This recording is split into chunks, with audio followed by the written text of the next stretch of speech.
Consider, for a moment, what it means to feel lost. Not physically lost, but spiritually adrift when the old stories no longer resonate, when the myths that guided your parents seem hollow, when cynicism has replaced wonder. This was America in the 1970s. Vietnam had shattered faith in heroism. Watergate had poisoned trust in leadership. The counterculture had questioned everything sacred, and in the rubble of demolished certainties, millions found themselves hungry for something they could not name. In this landscape of disillusionment, a young filmmaker named George Lucas sat in his cramped San Anselmo office, surrounded by fragments of dreams. On his desk lay Joseph Campbell's The Hero with a Thousand Faces, its pages worn from repeated reading. On his walls hung posters from Akira Kurosawa's samurai epics, The Hidden Fortress, with its wandering warriors and hidden princesses.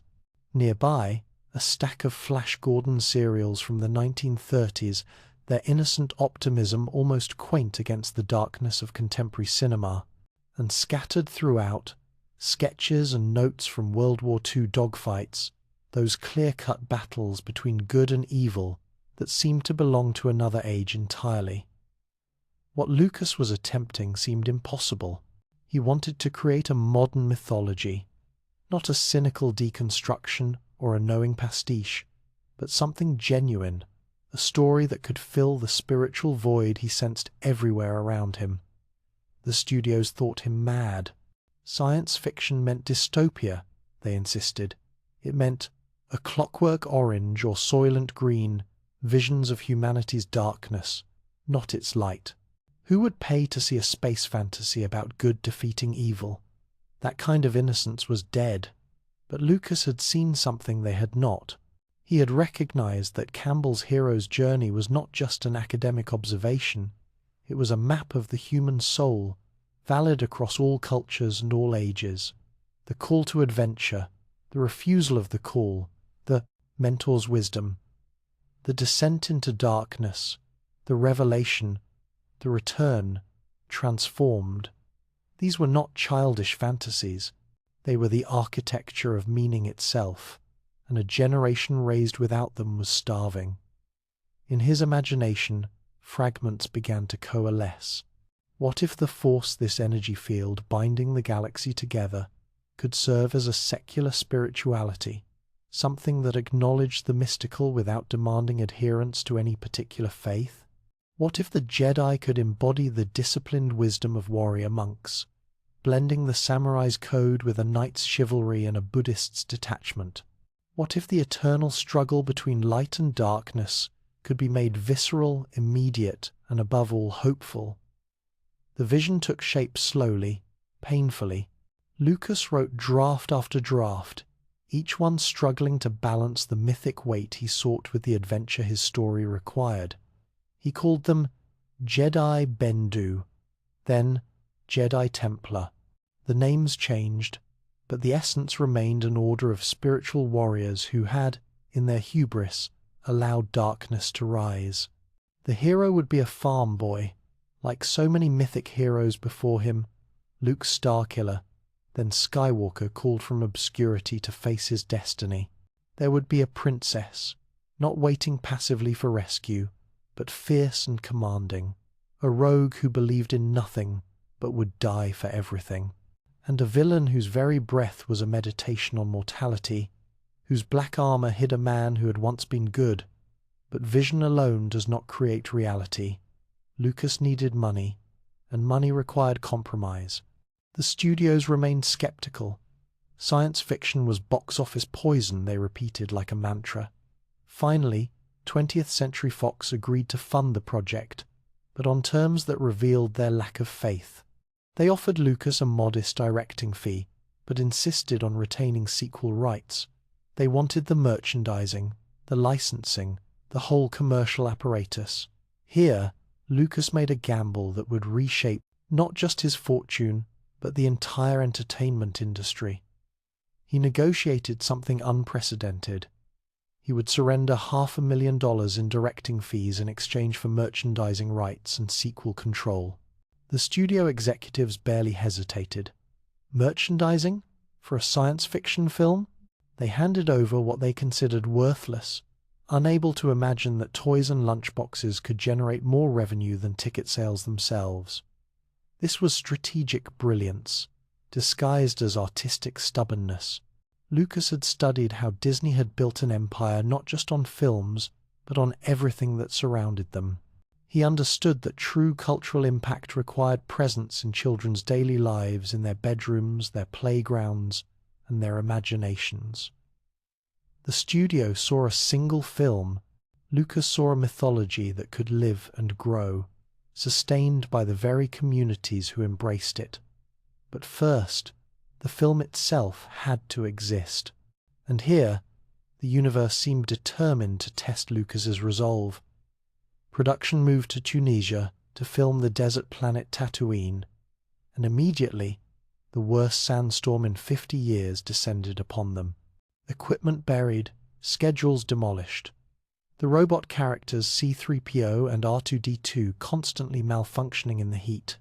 In England, the crew openly mocked what they called the space film, convinced they were working on a disaster.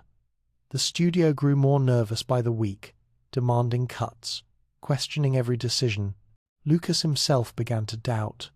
He suffered chest pains during production, convinced he was having a heart attack. His marriage strained under the pressure. The special effects company he had founded, Industrial Light and Magic, struggled to create images that existed nowhere in cinema's vocabulary. How do you make a spacecraft feel massive, real, lived in? How do you create a cantina full of aliens that seem like beings, not costumes? How do you stage a battle in space that has weight and consequence? The answer came. Through obsessive attention to detail, Lucas and his team studied World War II footage frame by frame, understanding how real combat had rhythm and chaos.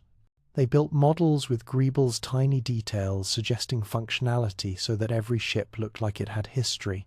They created alien designs based on anthropological principles, making each species feel like it evolved in a specific environment.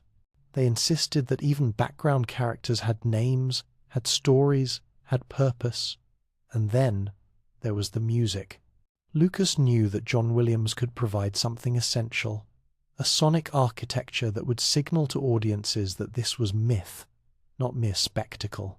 Williams composed a score that deliberately evoked Korngold and Steiner, the golden age of Hollywood adventure, when orchestras swept audiences into grand emotions. The main theme's brass fanfare announced heroism without irony. The Force theme's mystical woodwinds suggested ancient wisdom. The Imperial March, not written until the sequel, would become synonymous with evil's terrible majesty. When Lucas finally assembled his rough cut and showed it to friends, fellow filmmakers, Steven Spielberg and Brian De Palma, the reactions were split. De Palma was brutal, mocking the dialogue, questioning the pacing, but Spielberg saw something else. He saw families lining up around city blocks. He saw a generation discovering wonder. He saw the birth of something unprecedented. Neither of them could fully predict what would happen on May 25th, 1977.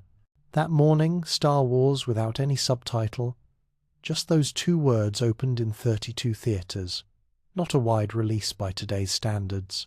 The studio had so little faith they scheduled it opposite other summer films, expecting it to disappear quickly. By noon, the lines had begun. By evening, they stretched around city blocks. Theatre owners called Fox executives in astonishment. They had never seen anything like it. People were buying tickets and immediately getting back in line to see it again. Teenagers were attending 5, 6, 7 times, memorizing dialogue, studying every frame. The film that the studio had considered a risk, that crews had mocked, that Lucas himself had doubted, was detonating across the culture like a supernova. What had they tapped into? Why did audiences respond with such overwhelming hunger? The answer lies in that spiritual void we began with. Lucas had created something that spoke to the better angels of human nature. At a moment when cinema was obsessed with anti-heroes and ambiguity, When cynicism was considered sophisticated, here was a story that dared to declare, good exists, evil can be opposed, courage matters, hope is not naive. The Force itself was a stroke of genius, a spiritual concept that anyone could embrace. It was not God, exactly, but it gestured toward the numinous. It was not science, exactly, but it suggested that reality contained more than materialism allowed. It was Buddhist in its emphasis on mindfulness and balance. It was Taoist in its flow and its dangers when blocked. It was Christian in its light overcoming darkness. It was everything and nothing, a container for each viewer's own yearning for transcendence. And the Jedi, these warrior monks who served as the galaxy's conscience, they provided a model of disciplined spirituality that appealed across religious boundaries. They meditated. They served rather than ruled. They carried weapons but used them reluctantly. They were powerful but humble, skilled but compassionate. In an age that had rejected both institutional religion and naked materialism, the Jedi suggested a third-way spiritual without dogma, powerful without corruption, wise without superiority. The villain, too, was perfectly calibrated for his moment. Darth Vader was not merely evil, he was seductive evil. His voice was cultured, even gentle at times. His presence was terrible but magnetic. His breathing that mechanical respiration provided by James Earl Jones's voice and Ben Burtt's sound design became a meditation on mortality itself. Every breath reminded us that something human remained inside that armor, something damaged, something that once had made different choices. He was not a monster, he was a warning. Lucas had woven religious undertones throughout the fabric of his myth. The virgin birth implications in Anakin's later backstory, the Messiah who brings balance, the temptation in the wilderness, the descent into hell, the resurrection and redemption. These were not accidents. Lucas had studied Campbell precisely because Campbell had recognized that all religions tell variations of the same story. The story of consciousness emerging from darkness, of meaning triumphing over chaos, of love conquering fear. But he had also been careful. This was not Christianity in space, not Buddhism with lightsabers. It was a new mythology that borrowed wisdom from every tradition while being beholden to none.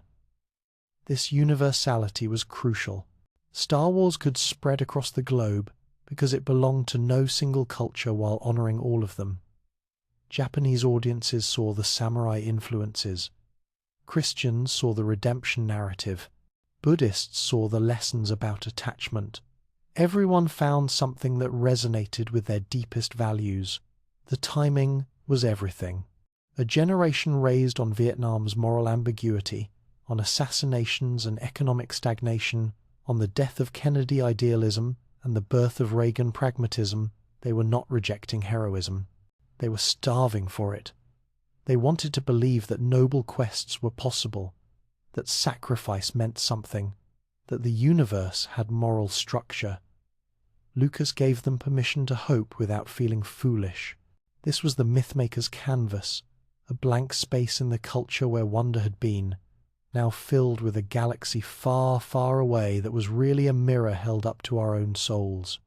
A farm boy who dared to dream, a princess who refused to be saved passively, a scoundrel who discovered nobility, a knight who fell to darkness, a mentor who became more powerful in death than in life.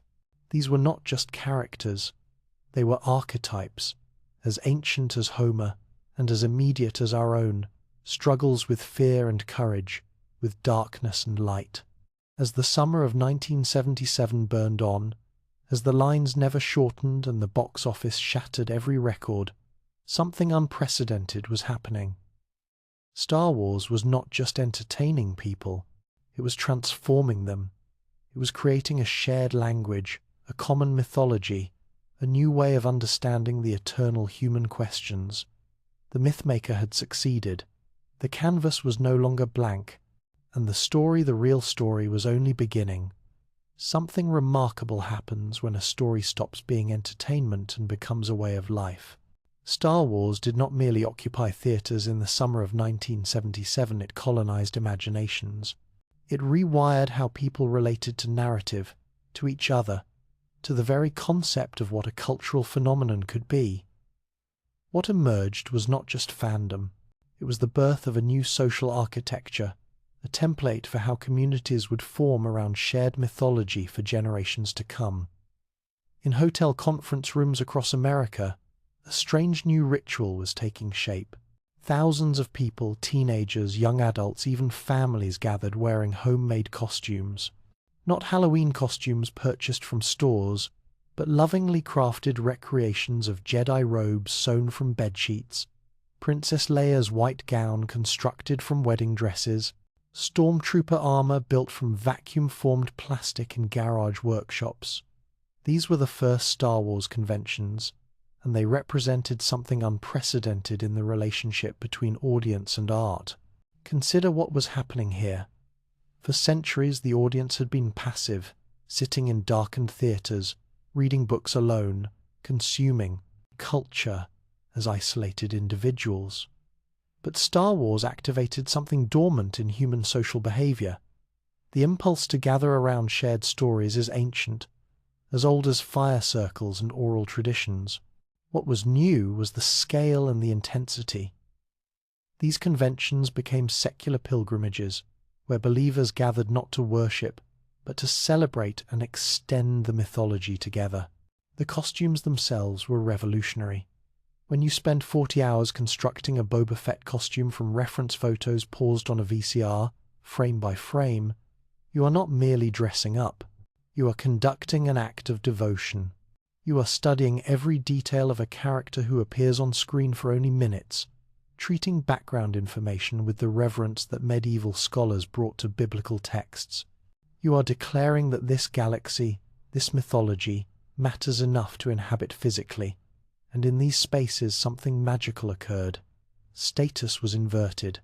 The socially awkward teenager who struggled in school hallways became the convention's most celebrated guest because their Darth Vader costume was screen-accurate down to the chest-box electronics. The lonely office worker found community, purpose, belonging. These gatherings were not escapism in the dismissive sense. They were world-building in the most literal way, creating spaces where different rules applied, where passion and creativity were currency, where knowing obscure details about Tatooine's twin suns was social capital. The convention spawned another phenomenon that would reshape storytelling itself, fan fiction. In mimeographed fanzines passed hand to hand, in stories typed on manual typewriters and photocopied at libraries, fans began writing their own adventures set in Lucas's galaxy. What happened after the Death Star exploded? What was Leia's childhood like on Alderaan before its destruction? Did Han Solo have other adventures before meeting Luke and Obi-Wan in that cantina? This was not new. Fans had written stories about Sherlock Holmes, about Star Trek, but the scale was different, and the implications were profound. Star Wars was becoming a living mythology in the truest sense, a story that belonged not to a single author, but to a community. Every fan fiction writer was doing what ancient bards had done with Homeric tales, what medieval poets had done with Arthurian legends, taking established characters and themes, then exploring new emotional territories, new moral questions, new adventures. The debates that emerged in these communities were passionate, sometimes fierce. What was canon? Did the Marvel comic books count? What about the novelizations that added scenes not in the films? Who had authority to declare what was real in the Star Wars universe? These were not trivial arguments. They were negotiations about ownership, about who gets to control a mythology, about whether stories belong to their creators or to the communities who embrace them. But perhaps the most transformative impact was happening in toy stores and playrooms across the world. In 1977, the toy industry was unprepared for Star Wars' success. Kenner, The company that had secured the action figure license had nothing ready for Christmas. In a move that would become legendary, they sold empty boxes, the early bird certificate package, containing a promise that figures would arrive in the spring. Children unwrapped promises that Christmas, and somehow, incredibly, they were thrilled. When the figures finally arrived in 1978, they revolutionized play itself. These were not dolls. Lucas had been adamant about that. They were action figures, 3 3/4 inches tall, scaled to fit in children's hands and pockets, small enough to be collected, numerous enough that playrooms could contain armies, and most crucially, they represented every character, no matter how briefly glimpsed on screen. That alien in the cantina for 3 seconds. It had a name, Hammerhead, and you could own it. What this created was unprecedented. Traditional toys had been generic dolls that could be anything, blocks that could build anything. But Star Wars figures were specific. They came with backstories, with defined personalities, with places in an established universe. Yet children did not merely reenact scenes from the film, they created new stories, imagining what happened between scenes, inventing dialogues and adventures.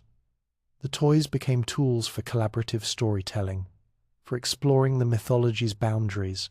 The economics were brilliant, though few recognized it at the time. Lucas had surrendered his directing fee for merchandising rights, and now those rights were generating more revenue than the film itself. Children wanted every figure. Parents bought them, one by one, birthday by birthday. Kenner created artificial scarcity. Not every character was available at once, so collecting became an extended quest. The business model was so successful that it would be replicated by every major franchise for the next 50 years. But something profound was happening beyond commerce. The relationship between storytelling and merchandise was being reinvented. For generations, toys had been separate from stories. You watched a film, then you played with unrelated toys. Star Wars collapsed that boundary. The toys were not separate from the story. They were extensions of it, ways to keep living in the galaxy between films, methods for children to become co-creators in the mythology. Family dynamics were shifting in unexpected ways. Parents who had taken their children to Star Wars found themselves enthralled. Unlike the generation gap that had defined the 1960s, here was something that bridged ages. Fathers bonded with sons over shared enthusiasm for X-Wing fighters. Mothers found themselves debating with daughters about whether Han or Luke was the better hero. Grandparents attended with grandchildren, and suddenly, across the dinner table, a family had common language. This was not trivial. In an era of increasing fragmentation of specialized media, of demographic targeting, of generation gaps, Star Wars provided rare common ground. The film could be enjoyed on multiple levels simultaneously. Children loved the action and the creatures. Teenagers responded to the romance and the rebellion. Adults appreciated the mythic structure and the technical achievement. Everyone left the theater having experienced something together, and that shared experience became a foundation for connection. The impact on cinema itself was seismic. In 1975, the summer was a dumping ground for mediocre films. Studios saved their prestige pictures for fall and winter, targeting award season. But Star Wars demonstrated that summer could be blockbuster season. Suddenly, studios began positioning their biggest films for Memorial Day and July 4th weekends. The entire calendar of cinema shifted. The summer blockbuster was born, and with it, a new economic model that prioritized opening weekend performance over slow-building word of mouth. The term blockbuster took on new meaning. Originally, it referred to bombs large enough to destroy city blocks. In cinema, it had meant popular films. After Star Wars, it meant something specific. An event film, heavily marketed, opening wide, dominating the cultural conversation for weeks or months. Every studio scrambled to find their own Star Wars, their own galaxy-sized phenomenon. Most failed, but the attempts reshaped Hollywood's entire approach to filmmaking. John Williams's score became another unexpected cultural force.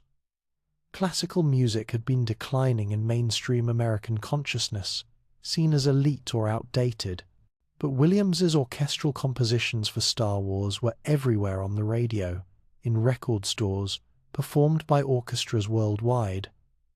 Children who had never attended a symphony suddenly knew what French horns and timpani sounded like.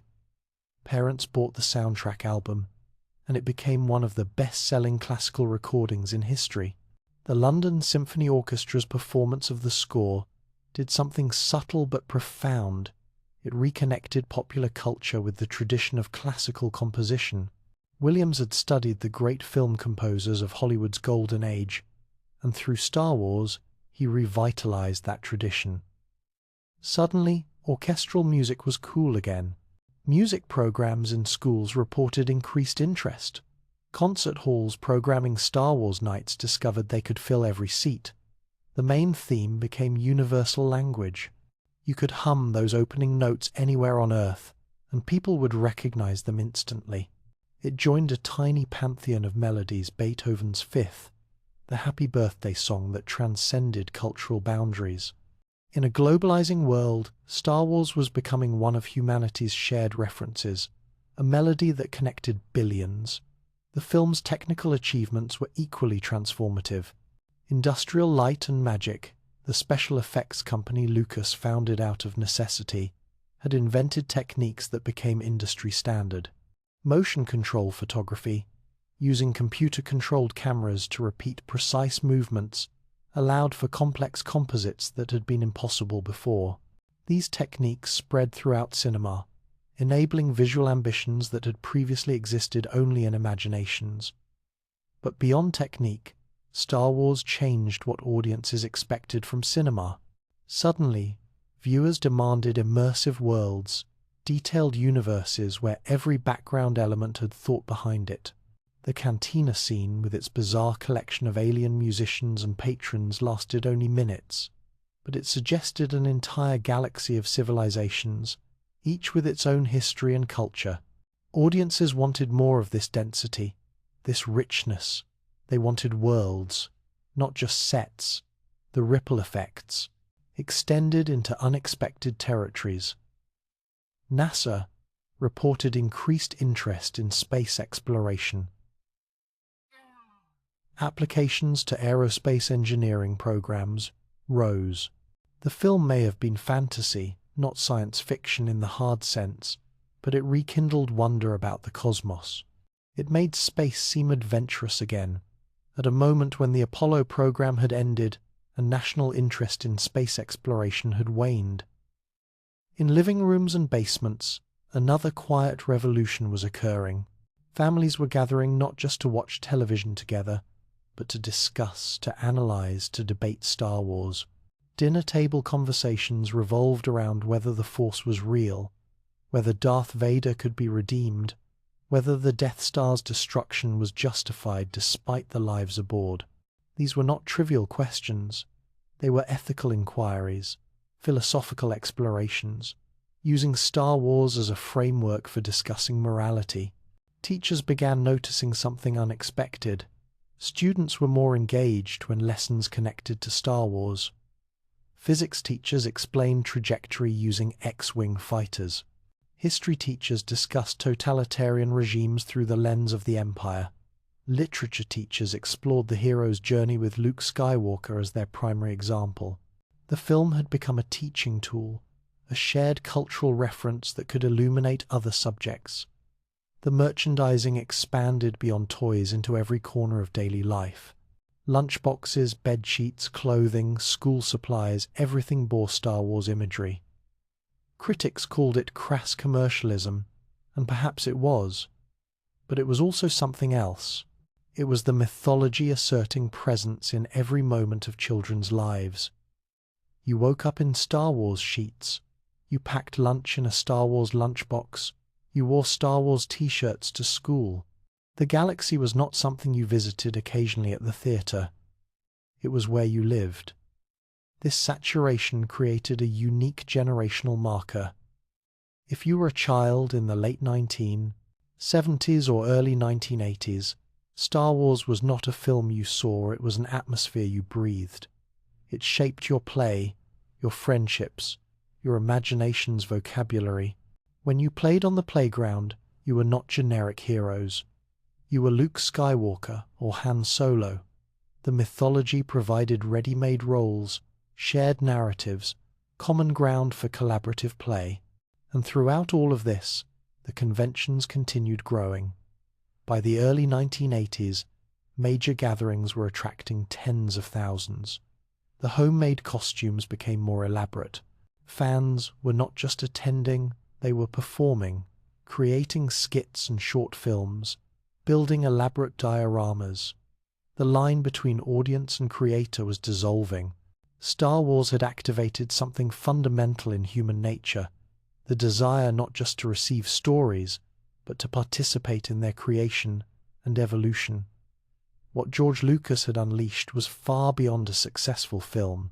He had tapped into ancient patterns of community formation, of mythological thinking, of the human need for shared stories that provide meaning and connection. Star Wars was not entertainment that people consumed. It was a world they inhabited, a language they spoke, a mythology they lived within. The awakening was complete. The culture had been transformed, and the galaxy was only beginning to expand. Between 1980 and 1983, something extraordinary occurred. A mythology that had seemed complete began to grow in unexpected directions, not just through official channels, but through the collective imagination of millions. Star Wars was becoming what all great mythologies eventually become, a living story, expanding through both sanctioned editions and passionate fan interpretations. The galaxy was no longer just far, far away. It was here, alive, evolving. The Empire Strikes Back arrived in May of 1980, and immediately everything changed. Where the original film had been a triumphant, in Hero's Journey, this sequel was something darker, more complex. The opening battle on the ice planet Hoth was spectacular, but it was a defeat. The heroes scattered, hunted. The film's structure itself was radical. It ended not with victory, but with loss, revelation, and uncertainty. Lucas had hired Irvin Kershner to direct, and the choice proved inspired. Kershner brought a more intimate, character-driven sensibility. The film still had spectacular action, the asteroid chase, the duel in Cloud City, but its heart was in quieter moments. Luke training with Yoda in the Dagobah swamps. Han and Leia's complicated dance toward love. Vader's obsessive pursuit of his son, driven by motivations we did not yet understand. Yoda himself was a revolution in puppet performance and philosophical depth. Frank Oz brought the ancient Jedi Master to life with such conviction that audiences forgot they were watching foam and fabric. But more significantly, Yoda introduced explicitly Buddhist concepts into the mythology. His teachings about attachment, about fear leading to anger and anger to hatred, about the importance of mindfulness and presence. These were not generic wisdom. They were specific Eastern philosophical traditions translated into accessible language. Consider the scene where Luke asks if the dark side is stronger. Yoda's response, "No, no, no. Quicker, easier, more seductive," is a profound teaching about the nature of evil. Darkness is not power. It is the appearance of power through shortcuts, through abandoning ethical constraints. The light side requires discipline, patience, training, moral courage. The dark side offers immediate gratification at the cost of one's humanity. This was sophisticated philosophy delivered in a space fantasy, and millions absorbed these lessons without realizing they were receiving spiritual instruction. The training sequences in the Dagobah swamp have a meditative quality, unlike anything else in the original film. Luke must learn to quiet his mind, to trust in the Force rather than his eyes. When he fails to lift his X-Wing from the swamp, saying, "I don't believe it." Yoda responds simply, "That is why you fail." The lesson is clear. Belief shapes reality. Consciousness affects outcomes. This is not just fantasy. It echoes quantum physics, Buddhist mindfulness practice, and the power of focused intention that mystics have discussed for millennia. But the film's true earthquake came in Cloud City. The duel between Luke and Vader was not just a lightsaber battle, it was a psychological dismantling. Vader was toying with him, not even using both hands at times, demonstrating the vast gap in their abilities. And then, when Luke was beaten, trapped, ready to refuse Vader's offer to join him, came the revelation that would echo through decades of culture. "No, I am your father." 4 words that shattered everything. The villain was not an external force of evil, he was family. The monster Luke sought to destroy was his own flesh and blood. The mythology became exponentially more complex in that moment. Suddenly, this was not about good defeating evil from the outside. It was about confronting the darkness within, about the possibility that you might carry your enemy's potential inside yourself, about the terrible truth that love and hatred can be entangled in the same relationship. The line became instantly iconic, although everyone misremembers it as, "Luke, I am your father." This cultural telephone game itself is fascinating. The line improved in collective memory, becoming more direct, more dramatic. But the actual line, with its negation, its denial, carries more weight. Vader is contradicting Obi-Wan's lie, revealing a truth Luke desperately does not want to accept. Audiences left theaters stunned. Some were exhilarated by the complexity. Others felt betrayed. They wanted simple heroism, not family trauma. But everyone was talking about it. The revelation became shorthand in the Nine, culture for any shocking familial truth. He pulled a Darth Vader, meant revealing a hidden relationship. The phrase entered the lexicon, another piece of Star Wars language woven into everyday communication. The film ended without resolution. Han frozen in carbonite, Luke maimed and traumatized, the future uncertain. This was unprecedented for a blockbuster. Studios feared cliffhangers, worried audiences would feel cheated. But Empire demonstrated that respecting audience intelligence, trusting them to sit with complexity and anticipation, could deepen investment rather than diminish it. Between Empire and the final film of the trilogy, the expanded universe truly began to flourish. Marvel Comics had been producing Star Wars comics since 1977, creating new adventures for Luke, Leia, and Han. These stories were officially licensed but existed in a strange liminal space. Were they real? Did they count? The comics introduced new characters, new planets, new adventures that filled the time between films. More significantly, novels began appearing. Beginning with Alan Dean Foster's Splinter of the Mind's Eye in 1978, the Star Wars galaxy expanded into written fiction. But the real explosion came later, in 1991, when Timothy Zahn published Heir to the Empire, the first novel set after Return of the Jedi. Zahn introduced Grand Admiral Thrawn and Mara Jade characters who would become as beloved to many fans as the original cast. Mara Jade is particularly fascinating as a cultural phenomenon. She never appeared in a film, yet for many fans, she was as real as Princess Leia. She was the Emperor's assassin who eventually became Luke's wife in the expanded universe novels. Her backstory, her complexity, her gradual redemption, these were developed over dozens of books. Fans invested emotionally in her journey, debated her choices, cosplayed as her at conventions. She proved that Star Wars could grow beyond Lucas's direct control, that the galaxy was large enough for other storytellers to explore. Thrawn represented something different.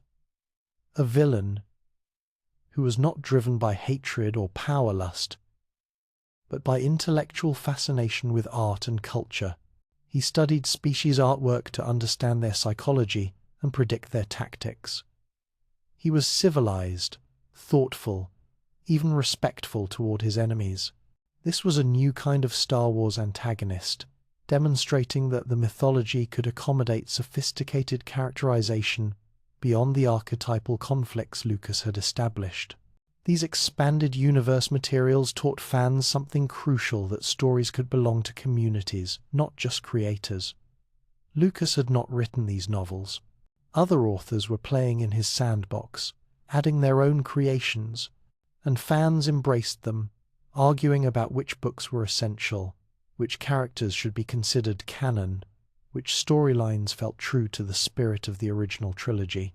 This created a complex relationship between official and fan-created content. The novels were licensed, professionally published. The fan fiction was amateur, distributed through fanzines and early internet forums, but both represented the same impulse: the desire to extend the mythology, to explore corners of the galaxy that the films did not have time to visit, to imagine what happened before or after or between the official stories. However, not every expansion succeeded. In November of 1978, CBS aired the Star Wars Holiday Special, and it became instantly legendary for all the wrong reasons. Lucas had minimal involvement, and it showed. The special featured Han and Chewbacca trying to reach the Wookiee home planet for Life Day, but most of the runtime consisted of Chewbacca's family, who spoke no English, sitting around their home while various variety show acts performed. It was bizarre, poorly conceived, and almost unwatchably bad. B. Arthur sang in the cantina. Jefferson Starship performed in what appeared to be a music video. Harvey Korman appeared in multiple comedy sketches in alien drag. And yet, embedded within this mess was the first appearance of Boba Fett, in an animated segment that was actually quite good. The special aired once, was never officially released again, and became a cult object, something fans sought out through bootleg VHS copies, a shared trauma that bonded them through mutual bewilderment. The holiday special taught an important lesson about sacred versus commercial art. Star Wars was now valuable intellectual property, and corporations wanted to exploit it, but not everything bearing the Star Wars name carried the mythology's essence. Fans became protective, developing sophisticated criteria for what felt authentically Star Wars and what was mere commercial exploitation. They wanted stories that respected the mythology's integrity, not just products slapped with Star Wars logos. This discrimination was itself a form of mythological thinking.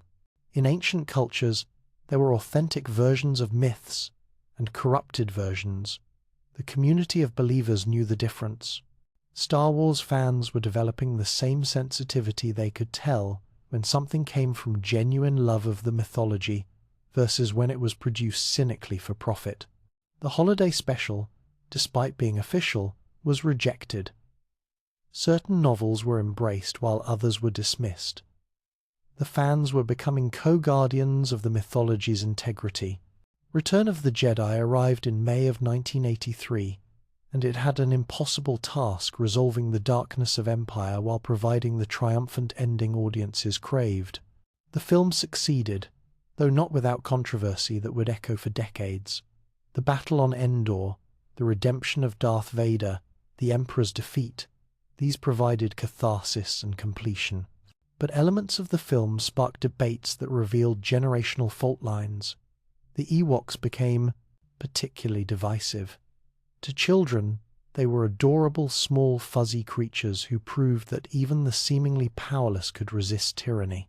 To many adult fans, particularly those who had grown with the series from 1977 to 1983, they felt like a commercial calculation, designed to sell toys rather than serve the story. The debate raged for years, and still does, were the Ewoks charming or cringe-inducing, inspirational underdogs, or marketing ploys. This disagreement was really about something deeper who Star Wars was for. Children entering the mythology with Jedi had different needs than teenagers who had waited 3 years after Empire's cliffhanger. The mythology was being asked to serve multiple audiences simultaneously, and not everyone could be satisfied. But Lucas had always insisted that Star Wars was for children first, for 12-year-olds discovering the hero's journey. Adult fans sometimes struggled with this, wanting the films to grow up with them, to become darker and more complex. Yet Jedi's emotional core transcended these debates. The Luke-Vader Emperor confrontation aboard the second Death Star was magnificent mythology. Luke refusing to fight, Vader torn between his master and his son, the Emperor revealed as pure malevolence. This was operatic in the grandest sense. And when Vader finally turned, saving Luke by destroying the Emperor at the cost of his own life, it completed a redemption arc that had been building across all three films. "Tell your sister you were right about me," Vader whispers to Luke as he dies. In that moment, Anakin Skywalker returned. The mask came off, literally, and we saw the scarred, dying man beneath the monster. He was redeemed not through his own power, but through his son's faith in him. Love had conquered evil, but not through violence, through steadfast belief that good remained even in the fallen. The funeral pyre scene that followed Luke burning Vader's armor under Endor's night sky was a ritual of release. The warrior's body returned to the elements, the soul freed from its prison. And in the final celebration, Anakin appeared as a Force ghost alongside Yoda and Obi-Wan, confirming that redemption was possible, that no one was beyond salvation. This was profoundly hopeful mythology for a generation coming of age in the Cold War's shadow, when nuclear annihilation seemed possible and evil appeared absolute. But something else was happening as Jedi left theaters, and the trilogy concluded. The films were entering a new phase of existence. They were no longer current entertainment, they were becoming classics, the foundation for a mythology that would continue growing. VHS tapes allowed repeated home viewing. Children watched the trilogy dozens, hundreds of times, memorizing every line, studying every frame. The films became ritualistic viewing for families. Parents introduced children to the trilogy in order, watching their eyes widen at the same moments that had amazed the parents years earlier.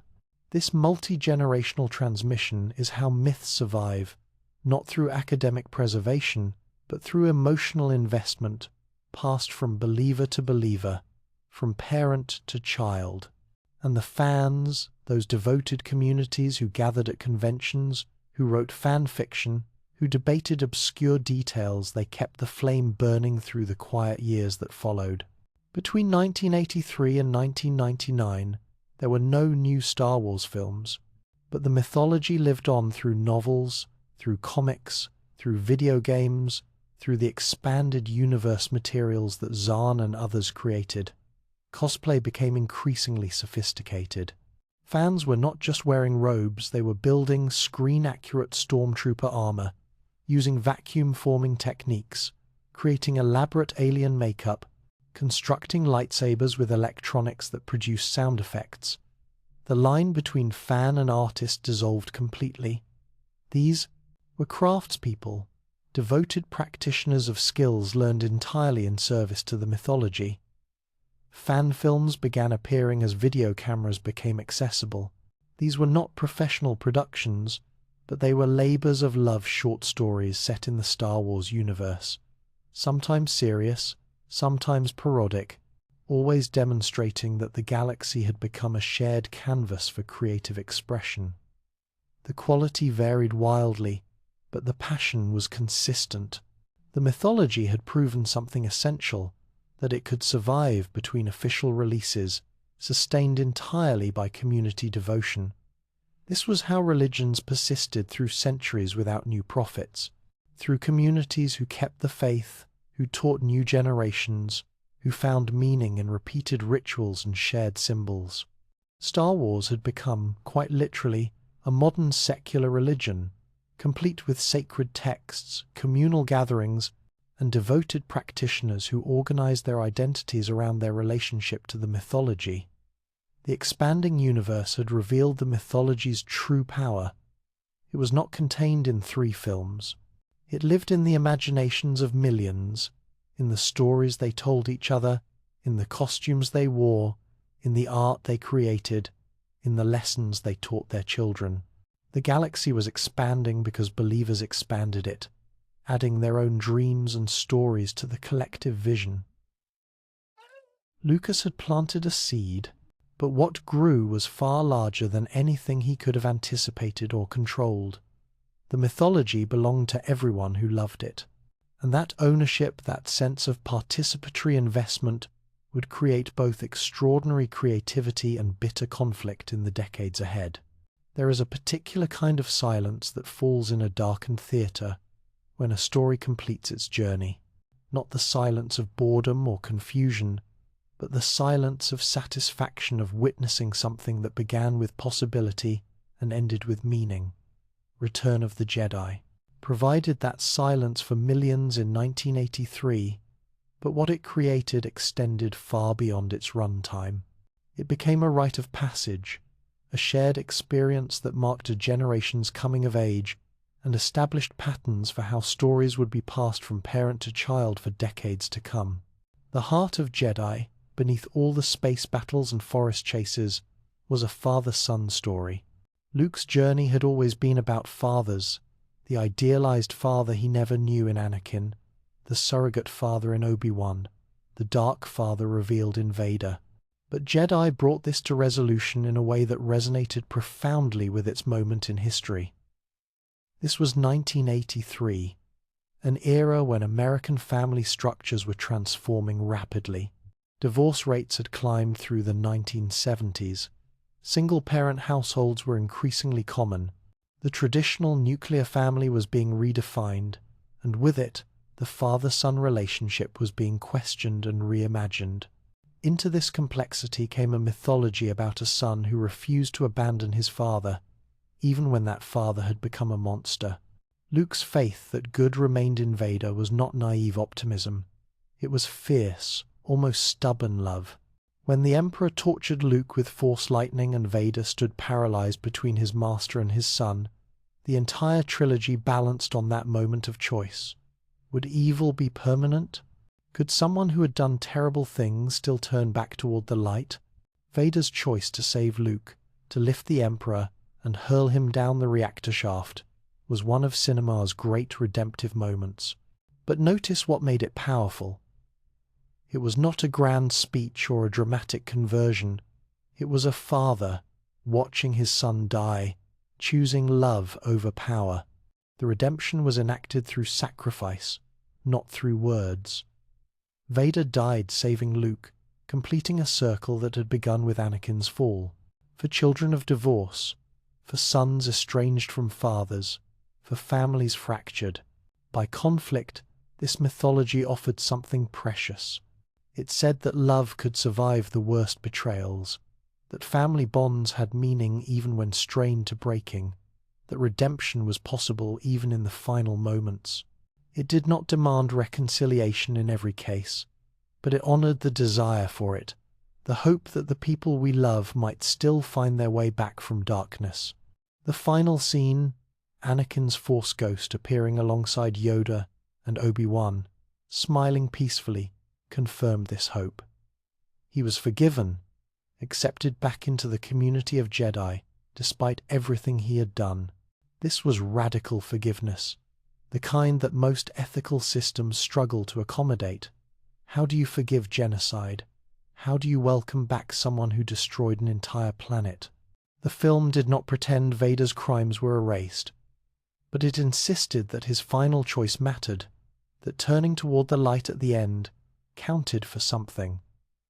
Fathers brought sons to see this conclusion. Mothers brought daughters. And something happened in those shared viewings, a kind of emotional synchronization. The parent remembering their own first encounter with Star Wars, the child experiencing it fresh. The mythology became a bridge across time, a way for generations to occupy the same emotional space despite their different contexts and experiences. This generational transmission was not just about Star Wars. It was about the practice of passing down stories, of introducing the young to narratives that shaped the old.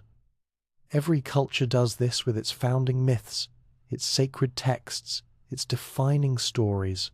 But Star Wars was unusual because it was so recent. Parents were sharing not ancient myths, but their own childhood experiences. They could say, "I saw this in the theatre when I was your age," creating a direct line of continuity between their youth and their child's. The films became family rituals, annual viewings on certain holidays, birthday traditions, sick day comfort. Viewing, these repeated encounters with the trilogy created deep familiarity, every line memorized, every musical cue anticipated, and in that familiarity was comfort, continuity, a sense that some things remained constant even as the world changed rapidly around them. But the Ewok debate revealed that not everyone was on the same journey. Adult fans who had grown up with the original trilogy sometimes felt betrayed by what they perceived as Jedi's shift toward younger audiences. The Ewok's small, primitive cute seemed designed more for toy sales than narrative necessity. How could these teddy bear creatures defeat the Empire's best troops? It strained credibility, even in a universe with the Force and faster-than-light travel. Yet watch a child's face during the Ewok scenes.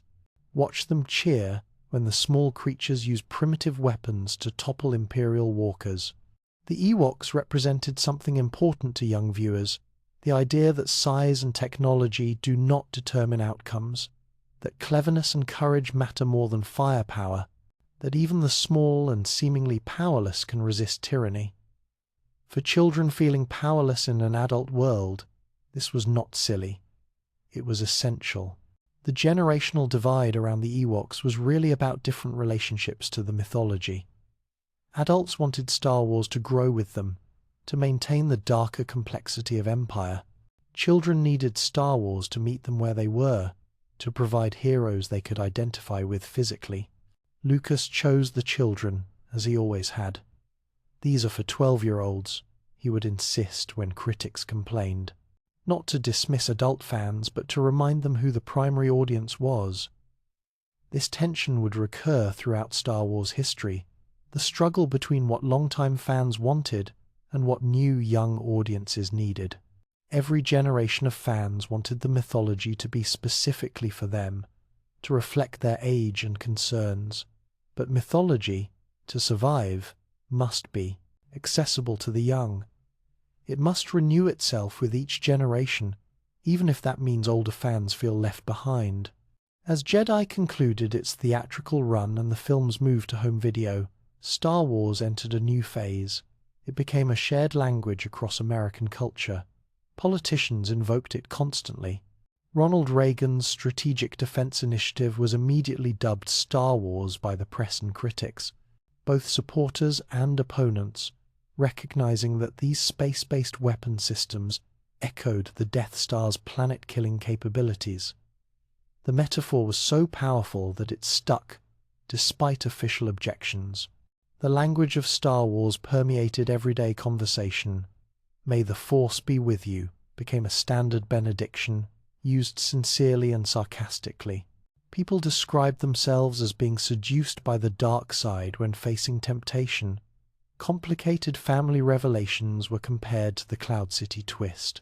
The phrase, "I've got a bad feeling about this," spoken in various forms throughout all three films, became shorthand for approaching danger. This linguistic colonization was remarkable. Most films contribute a line or two to the cultural vocabulary. Star Wars contributed an entire lexicon, and crucially, these phrases worked even for people who had never seen the films. The references had escaped their source material and become free-floating cultural knowledge, the way mythological references once functioned. You did not need to have read Homer to understand what a Trojan horse meant. Similarly, you did not need to have watched Star Wars to grasp what going to the dark side implied. In military academies, Star Wars became teaching material. The Rebel Alliance's asymmetric warfare tactics against the Empire's overwhelming conventional power paralleled real insurgencies. The Death Star's vulnerability, A single point of failure in a massive system illustrated engineering principles and strategic thinking. Fighter pilots studied the trench run sequence for spatial awareness lessons. The mythology had become practical, not just inspirational. In churches and temples, religious leaders referenced Star Wars in sermons. The Force offered a way to discuss spiritual concepts with congregations who might not respond to traditional theological language. Vader's redemption illustrated grace and forgiveness. Luke's temptation paralleled Christ's testing in the wilderness. The films provided common reference points in an increasingly fragmented religious landscape. Psychologists noted Star Wars appearing in therapy sessions. Patients discussed family dynamics through Luke and Vader's relationship. The hero's journey became a framework for understanding personal transformation. The struggle between light and dark became a way to articulate internal conflicts. The mythology was functioning therapeutically, giving people language and narrative structure for processing their own experiences. Through the 1980s and 1990s, as no new films appeared, the trilogy remained vitally present through these cultural applications. VHS sales were astronomical. Families purchased the trilogy and wore out the tapes through repeated viewing. The films became generational markers. If you were born in the late 1970s or early 1980s, Star Wars was not something you discovered. It was simply there, like furniture in your consciousness, foundational to your understanding of storytelling and morality. Fan communities continued their devoted practice. Conventions grew larger and more elaborate. The costumes became increasingly sophisticated, with fans forming groups dedicated to specific types of characters. The 501st Legion for stormtroopers, the Rebel Legion for heroes, the Mandalorian mercs for bounty hunters. These were not casual hobbyists. They were craftspeople, maintaining traditions of excellence, mentoring newcomers, establishing standards for accuracy and quality. These costuming groups did charity work, appearing at children's hospitals and community events. A child fighting cancer could meet real stormtroopers and Darth Vader. The mythology became tangible, offering comfort and joy in difficult circumstances. The costumers took this responsibility seriously, understanding that for these children, they were not people in costumes. They were embodiments of the mythology itself, making the stories real. Fan art flourished. Before the internet made sharing easy, fans passed around photocopies of drawings and paintings, mailed them to friends across the country, published them in fanzines. The art ranged from simple pencil sketches to elaborate oil paintings, from humorous comics to serious character studies. Every piece was an act of devotion, a way of saying, "This matters to me enough that I will spend hours creating my own vision of this galaxy." Fan films became more ambitious as consumer video technology improved. Groups of friends would spend weekends filming lightsaber duels, constructing cardboard sets, recording sound effects.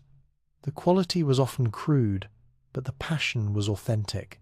These amateur filmmakers were learning their craft through devotion to Star Wars, gaining skills that some would later use professionally. Scholars began taking Star Wars seriously. Academic papers analyzed the films through various critical lenses. Feminist theory examining Leia's role, post-colonial criticism exploring the Empire's power structures, religious studies examining the Force's spiritual dimensions. What began as populist entertainment was revealing layers worthy of serious intellectual engagement. The mythology was proving substantial enough to support sophisticated analysis. Music programs and orchestras discovered that programming Star Wars concerts filled halls. John Williams's score had become classical repertoire, alongside Beethoven and Mozart. Young people who would never attend a traditional classical concert came to hear the Star Wars suite. Symphony orchestras found financial stability through these popular programs, bridging the gap between high culture and popular entertainment. The economic model Lucas had pioneered, merchandising, as primary revenue source became Hollywood's template. Every major franchise attempted to replicate it, with varying success. But Star Wars remained the gold standard, the proof that intellectual property could generate revenue streams far beyond ticket sales. The toys, the books, the video games, the countless licensed products together, they represented billions of dollars and ensured that Star Wars remained visible even without new films. Yet something remarkable was happening beneath this commercial success. The mythology was being preserved not by corporate strategy but by genuine love. Parents were reading Star Wars stories to children at bedtime. Teenagers were writing their first fiction set in the galaxy. Artists were painting Star Wars scenes not for profit, but for joy. The community was keeping the faith through years when many franchises would have faded. This was the generational gift, not just the films themselves, but the practice of sharing them, of making them meaningful across age groups and life stages. Star Wars became a way for families to connect, for friends to bond, for strangers to recognize each other through shared references. It was mythology functioning as mythology should, providing common stories, common values, common language for navigating life's challenges. When a father sat his daughter down to watch the trilogy for the first time, he was not just showing her entertaining films, he was initiating her into a community, passing down a heritage, sharing something that had shaped him. When she asked questions during the viewing, why is Vader bad? Can the Force do anything? Will Luke save his father? She was engaging with ethical questions, philosophical concepts, narrative structure. The films became teaching moments without ever feeling like lessons. The trilogy's completion had not ended Star Wars. It had set it free, free from the constraints of ongoing production, free to become whatever its community needed it to be, a comfort in difficult times, a celebration in joyful moments, a framework for understanding complex emotions, a shared language for expressing the inexpressible.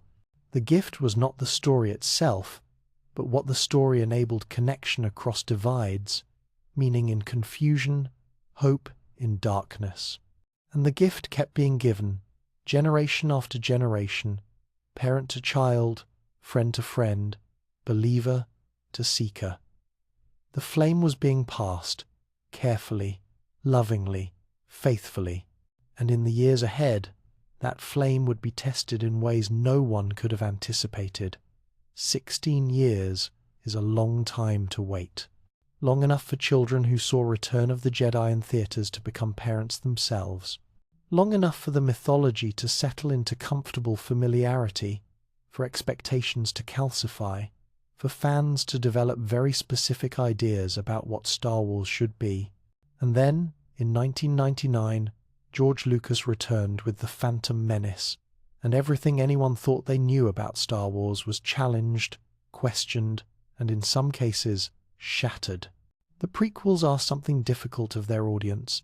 They ask them to sit with discomfort, to watch a story where you know the ending will be tragedy, to witness an innocent child's first steps on a path that will lead to becoming the galaxy's most feared villain, to see institutions fail, democracies crumble, good intentions pave the road to darkness.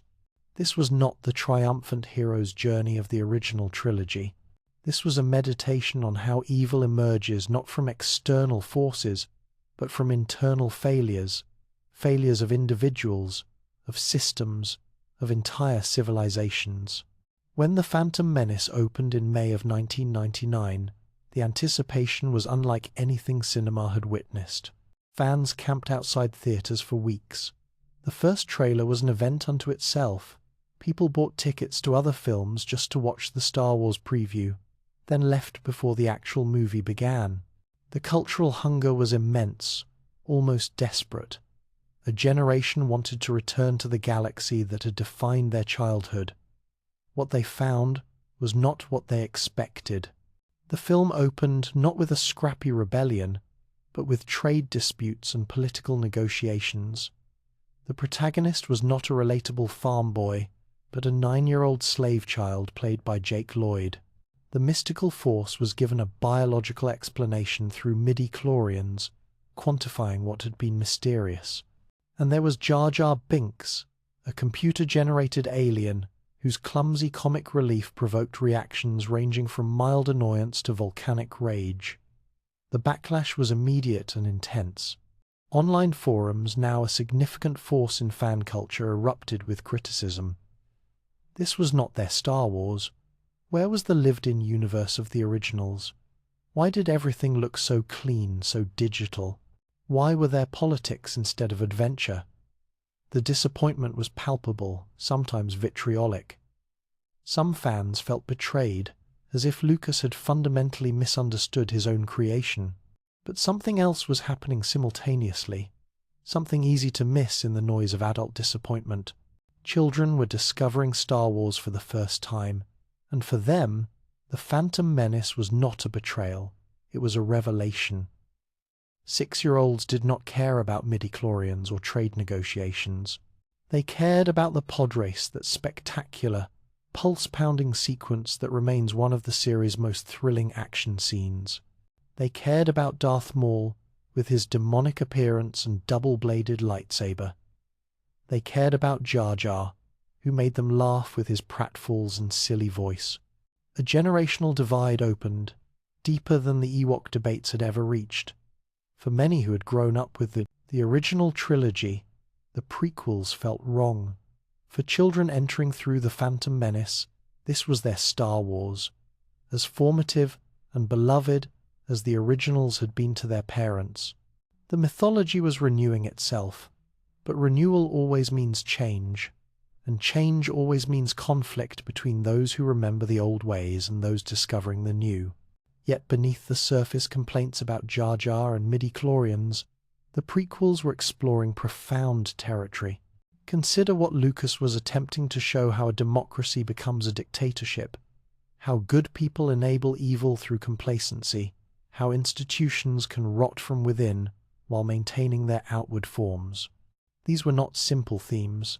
They required patience, attention to political dynamics, understanding of systemic failure. The Jedi Order itself was revealed as deeply flawed. These warrior monks who seemed so noble in the original trilogy were shown to be rigid, arrogant, blind to the darkness growing in their midst. They enforced rules about emotional attachment without understanding that repression creates shadow. They served the Republic without questioning whether the Republic still served justice. They were so confident in their ability to sense the dark side that they failed to notice when it stood directly in front of them, controlling the Senate. This institutional critique was sophisticated, almost radical. The heroes of the original trilogy, the wise Jedi who guided Luke, were revealed as products of a failed system. Obi-Wan and Yoda were not infallible sages. They were survivors of an order that had grown complacent, that had forgotten the deeper purposes of their discipline. Their wisdom in the original trilogy was hard-won, earned through catastrophic failure. Attack of the Clones, released in 2002, continued this uncomfortable meditation. The film was clunky in places, with dialogue that actors struggled to deliver naturally, but it showed the Republic's corruption more explicitly, a government so bureaucratic and paralyzed that it could not respond to threats, forcing Palpatine to assume emergency powers. It showed Anakin beginning his fall, not through sudden corruption, but through small compromises, through attachment that became possessive, through fear that metastasized into control. The romance between Anakin and Padme was criticized for its awkwardness, and fairly so. The dialogue was often stilted, the chemistry uncertain, but thematically it was essential. Anakin's love for Padme was genuine, even beautiful in moments, but it was also desperate, grasping, afraid. He could not accept loss, could not trust the natural flow of life and death. His love became the lever Palpatine used to turn him, proving that even positive emotions, when unbalanced, can lead to darkness. This was profoundly Buddhist philosophy, though most viewers did not recognize it explicitly. The Jedi taught non-attachment, which is easily misunderstood as not caring. But Buddhist non-attachment is not about being cold or distant. It is about loving without grasping, about accepting impermanence, about being present with reality rather than clinging to how you wish things were. Anakin could not do this. His attachment to Padme became fear of losing her, and fear, as Yoda warned, leads to the dark side. The Jedi's failure was in teaching the rules of non-attachment without teaching the practice of compassion. They told Anakin not to form attachments, but they did not help him process his fear and grief when his mother died. They demanded emotional discipline without providing emotional support. They created a system that bred shadows, repressed feelings that grew in darkness until they exploded. Revenge of the Sith, released in 2005, brought the tragedy to its devastating conclusion. This was the darkest Star Wars film by far. Children murdered, democracy transformed into dictatorship, the hero fully corrupted. The film earned a PG-13 rating, the first Star Wars film to do so, acknowledging that this was not comfort viewing. This was a horror story dressed in space opera clothes. The duel between Obi-Wan and Anakin on Mustafar was not just action, it was heartbreak made physical. These were brothers, master and student, the closest of friends, trying to kill each other. The volcanic planet provided perfect symbolism, their relationship literally burning away, consumed by heat and fury. When Anakin was finally defeated, burning on the lava shore, Obi-Wan's tears were for everything. Lost the friend, the Republic, the Jedi Order, the future they had imagined together. You were supposed to destroy the Sith, not join them. You were supposed to bring balance to the Force, not leave it in darkness. Obi-Wan's anguish was not just about Anakin's fall, it was about his own failure as a teacher, as a brother, as someone who should have seen the signs and intervened before it was too late. The tragedy was complete because no one was simply a villain. Everyone failed, everyone contributed, everyone bears responsibility. The film's political themes resonated powerfully with its moment. Released during the Iraq War, as the United States grappled with questions about executive power, preemptive war, and security versus freedom, Revenge of the Sith depicted how democracies can surrender liberty for safety. Padme's line, "So this is how liberty dies," with thunderous applause, was not subtle, but it was effective. The Senate cheering as Palpatine declared the First Galactic Empire mirrored historical moments when populations embraced authoritarianism out of fear and exhaustion. Lucas was explicit about these parallels. In interviews, he discussed how the prequels were about how democracy erodes, how fear is manipulated, how emergency powers become permanent. Some fans resented this political dimension, wanting Star Wars to remain simple escapism. But Lucas had always been the political. The original trilogy's rebellion was inspired by the Viet Cong, the empire by American and Nazi military imagery. The prequels simply made the politics more explicit, asking audiences to confront how civilizations fail. The visual revolution was equally significant. The prequels were made during the transition from practical effects to digital filmmaking. The Phantom Menace was among the first major films to use extensive digital effects and digital cinematography. Attack of the Clones was shot entirely digitally, pioneering techniques that would become industry standard. The prequels looked different because cinema itself was transforming, and Star Wars was once again at the forefront. Critics complained that the digital environments looked artificial, that green screen work made actors seem disconnected from their surroundings. These criticisms had merit. The technology was still maturing, and some scenes felt cold and synthetic compared to the tactile, physical sets of the original trilogy. But Lucas was again pushing boundaries, forcing the industry to develop new tools and techniques. Every major blockbuster today uses the digital cinematography and effects pipelines that the prequels helped pioneer. The cultural response to the prequels was complex, contradictory. Many original trilogy fans rejected them entirely, some with surprising venom. Online criticism became brutal, targeting not just the films but Lucas personally, even the young actors. Jake Lloyd faced bullying so severe it contributed to his withdrawal from acting and later mental health struggles. Ahmed Best, who performed Jar Jar Binks, faced racist attacks and death threats. The darkness that the films depicted was mirrored in the darkness that fandom could sometimes become. Yet simultaneously, a new generation embraced the prequels completely. For them, this was their Star Wars, as formative as the originals had been to their parents. They played with Darth Maul action figures. They memorized the pod race.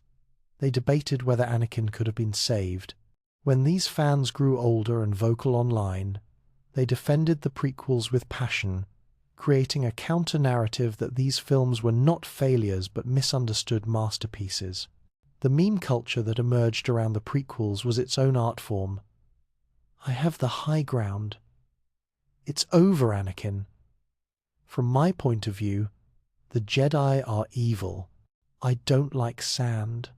The awkward dialogue that critics mocked became beloved precisely because it was awkward. The memes were not just mockery, they were affection, a way of celebrating the film's strangeness. The prequel meme communities grew enormous, creating their own humor, their own art, their own ways of appreciating what mainstream criticism dismissed. This rehabilitation through memes demonstrated something important about how culture evolves. Initial critical reception is not final judgment. Works can be reconsidered, recontextualized, appreciated for different qualities than originally intended. The prequels' ambition, their thematic complexity, their willingness to be uncomfortable, these could be valued even when execution was imperfect. The Clone Wars animated series, launched in 2008, expanded prequel-era stories with sophistication that surprised many doubters. The series gave characters like Anakin more depth, showed the clone troopers as individuals rather than faceless soldiers, explored moral ambiguity in war. It proved that the prequel era contained rich storytelling possibilities, that the foundation Lucas had laid could support compelling narratives. The prequels also completed the mythological cycle in a way that was philosophically significant. The original trilogy was about hope, about light overcoming darkness. The prequels were about how darkness emerges, about the conditions that create evil. Together, they formed a complete cosmology, not just good versus evil, but an exploration of how these forces operate, how they seduce, how they can be opposed or succumbed to. The saga's ring structure, beginning and ending with similar scenes, with thematic parallels throughout, revealed itself as intentional. Anakin and Luke on Tatooine, staring at binary sunsets, dreaming of more. Palpatine, manipulating both, using similar tactics across generations. Obi-Wan in hiding, protecting the next generation's hope. The poetry that Lucas spoke of, where each trilogy rhymed with the other, created a larger pattern, a mythological framework where events echoed and reversed and completed. Buddhist philosophy permeated the prequels even more deeply than the originals. The concept that attachment is suffering, that fear leads to hatred and hatred to violence. That balance is not about destroying darkness, but understanding its relationship to light. That peace requires letting go of ego and desire. These were not Western moral frameworks, good people doing good things, bad people doing bad things. This was Eastern philosophy, where intention and consciousness determine outcomes, where the middle path between extremes is wisdom. For some viewers, this philosophy was too subtle or too foreign. They wanted clear heroes and villains, straightforward morality. The prequels' insistence that good people create evil through their failures, that institutions can be corrupted while individuals mean well, that the hero himself becomes the villain. This was uncomfortable, challenging, sometimes unbearable. But discomfort can be a teacher. The prequels were meditation not just about a fictional galaxy, but about our own world. How do democracies fail? By citizens becoming complacent, by institutions prioritizing self-preservation over purpose, by emergency measures becoming permanent, by fear overcoming principles. By small compromises, by certainty that their intentions justify their methods, by believing the ends justify the means. The tragedy of Anakin Skywalker was ultimately about the tragedy of human limitation. He wanted to be powerful enough to prevent loss, wise enough to control outcomes, strong enough to protect everyone he loved. These are not evil desires. They are deeply human ones, but they are impossible, and the refusal to accept this impossibility, the refusal to accept that we are not omnipotent, that we cannot control life and death, that some things are beyond our power, this refusal is what opened Anakin to darkness. The prequels divided Star Wars fandom, perhaps more than any other development. They created competing visions of what the mythology should be, different communities with different values. But they also expanded the mythology's philosophical depth, its thematic richness, its willingness to explore difficult truths about power, politics, and the human heart. And whether fans loved them or hated them, the prequels confirmed something essential. Star Wars could not remain static. It had to grow, change, challenge, sometimes fail. Mythology is not preserved in amber. It lives through reinterpretation, through new generations, making it their own, through the tension between tradition and innovation. The meditation was complete.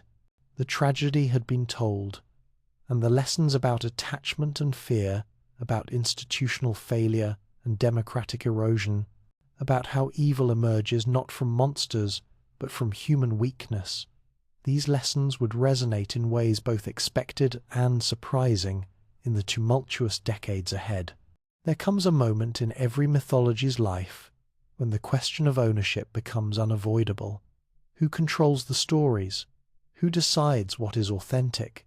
Who has authority to extend, revise, or reinterpret the canon? For Star Wars, that moment arrived with shocking clarity on October 30th, 2012, when Disney announced it had acquired Lucasfilm for $4.05 billion. The news detonated across fan communities like a Death Star blast.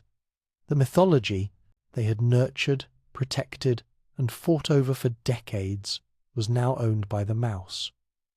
The acquisition was brilliant corporate strategy. Disney CEO Bob Iger had watched Marvel's success after Disney purchased it in 2009, seeing how superhero mythology could generate infinite content across multiple platforms, films, television, theme parks, merchandise.